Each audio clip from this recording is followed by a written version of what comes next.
Du quotidien, un groupement de gendarmerie de l'Essonne. Donc bienvenue au chef-lieu de la communauté de brigade de Saint-Pierre-du-Perret.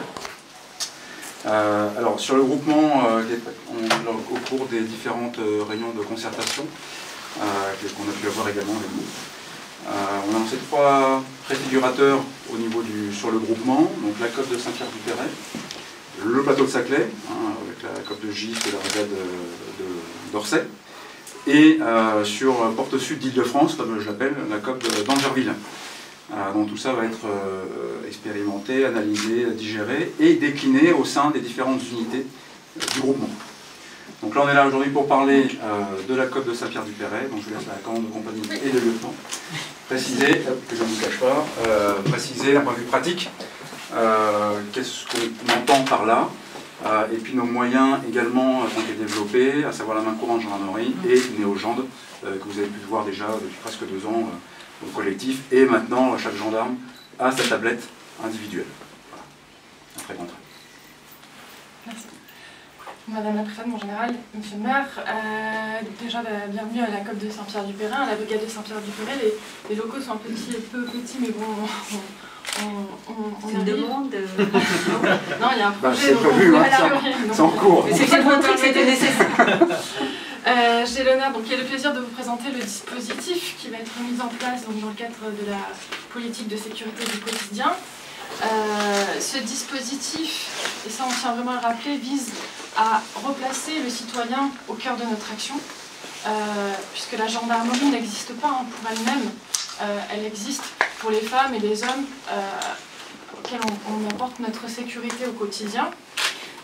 La prévention, enfin la démarche qui a été engagée par la gendarmerie, je parle sous couvert de monsieur le directeur, est bien de renouveler le lien de proximité avec la population, notamment en revisitant ce qu'on appelle ce contact avec le citoyen, contact qui va avoir pour objectif de comprendre, de mieux cerner quelles sont les provocations de la population, quelles sont ses attentes, comment surtout on va pouvoir y répondre en partenariat avec les autres acteurs, et notamment les maires et leur police municipale.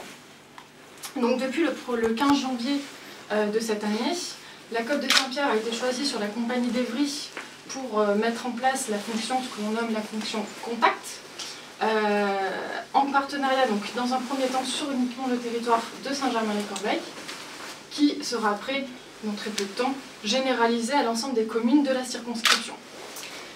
Cette fonction contact, c'est surtout un état d'esprit. Un état d'esprit qui vise à dégager, à sanctuariser la mission de contact pour que le gendarme se consacre pleinement et exclusivement, pleinement à la mission qui lui est confiée d'aller au contact de la population. 2 objectifs en particulier. Un, c'est de multiplier les échanges physiques et spontanés avec tous les composants de la population, que ce soit les commerçants, des habitants, les chefs d'entreprise, les chefs d'établissements scolaires, les sociétés de transport, les bailleurs sociaux, etc. Ça, c'est un premier temps.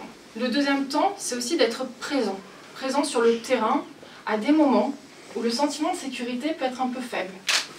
Sortie d'école, dans les transports, au niveau des gares, lors des rassemblements publics, à l'occasion des marchés. Donc ça, c'est quelque chose, donc c'est 2 temps, avoir ce contact régulier et être présent dans les moments de la vie du quotidien des habitants, c'est les 2 objectifs que l'on s'est fixés. En partenariat, bien sûr, et en service coordonné quand on peut le faire avec les polices municipales. Alors pour vous présenter un peu la COP de Saint-Pierre, puisque c'est sur cette unité qu'a été mis en place le dispositif. Voilà, une petite carte derrière. Voilà. La COP de Saint-Pierre, elle est principalement implantée sur un territoire périurbain. Parce qu'on est quand même vraiment proche de grandes villes urbanisées, hein, on n'est pas très loin de Paris non plus.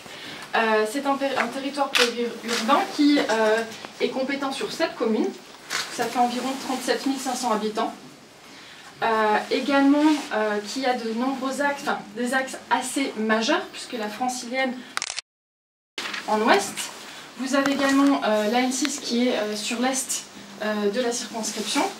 Donc des axes filtrants voilà, et des mouvements de population pendulaires, puisque la majorité des habitants et des communes travaillent pour la plupart en dehors de leur lieu d'habitation. À savoir que la COP de Saint-Pierre compte 38 militaires. 38 militaires, c'est un effectif assez important en tout cas, c'est assez appréciable de mon point de vue.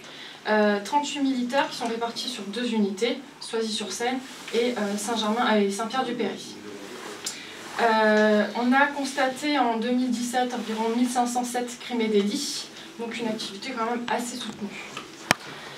Au regard de tout, l'objectif est quand même de pouvoir développer une fonction contact en fonction de notre analyse de la situation.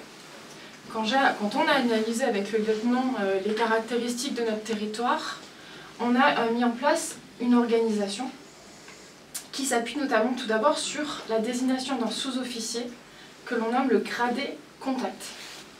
Le gradé contact, c'est l'adjudant-chef cardinal qui est derrière.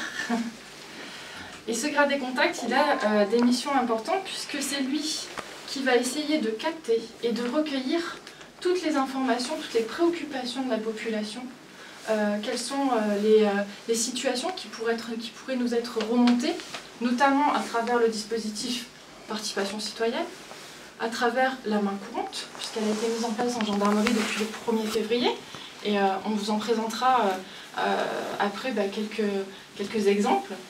Mais également à travers les échanges que l'on peut avoir avec la police municipale, tout ce qui fait qu'on arrive à capter les attentes de la population pour pouvoir après, dans le cadre de services de contact qui seront effectués par les gendarmes, orienter ces services vers là où il y a des besoins. La deuxième mission, c'est bien sûr de coordonner tous ces emplois du temps et ce service de contact, et bien sûr de multiplier les contacts avec tous les partenaires, puisque la gendarmerie ne peut pas agir toute seule.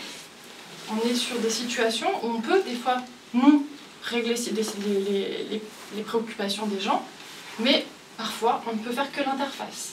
Et demander à un partenaire de venir nous aider pour solutionner une problématique. Ensuite, on a créé un groupe que l'on appelle le groupe de prévention de proximité et de contact, qui se compose de 14 militaires. 14 militaires sur 38, donc on a quand même fait un groupe assez conséquent, et qui a 2 missions. La première, enfin 2 missions, c'est surtout une ressource sur laquelle on s'appuie pour créer tous les jours, y compris les week-ends, 2 patrouilles dédiées à la prévention de proximité, donc qui est en charge de surveiller le territoire et de prendre et de gérer les interventions, et 1 à 2 patrouilles de contact qui ont pour unique mission d'aller faire du contact avec la population et d'être présent dans les endroits où on a besoin de les voir pour avoir une présence rassurante. Voilà les 2 missions de ce groupe. Alors ce qui est bien, c'est que les militaires peuvent tourner sur les missions à l'intérieur du groupe. Et le deuxième point fort, enfin le deuxième intérêt de ce groupe, c'est aussi d'être connectés. L'idée, c'est qu'ils aient sur tous leur tablette ou leur téléphone portable pour avoir un gendarme connecté. Dégager du temps aux gendarmes pour éviter qu'ils reviennent à la brigade pour passer un véhicule au fichier, pour faire une démarche administrative. Non, il a fait directement sur le terrain. Et ça, c'est important pour nous. Enfin, ça a été, je pense, très apprécié des gendarmes sur le terrain. Donc voilà le dispositif qui a été mis en place dans un premier temps, donc, en partenariat avec la commune de Saint-Germain-les-Corbeilles, puisqu'après elle aura vocation à s'étendre à l'ensemble des communes de la circonscription. Et puis on a également l'ambition d'évaluer notre action, bien évidemment. L'évaluation à travers déjà l'accueil que l'on fait aux gens au niveau de la brigade, comment ils ont été accueillis, est-ce qu'on a pu répondre à leurs questions, à leurs attentes, et puis évaluer ce que l'on fait sur le terrain, notamment en sachant est-ce que la situation a été réglée, y revenir peut-être un peu de temps après pour savoir si elle perdure, si une solution a été trouvée ou pas. Voilà. Donc essayer d'avoir aussi une évaluation qualitative de notre action sur le terrain. Voilà, le dispositif. Voilà.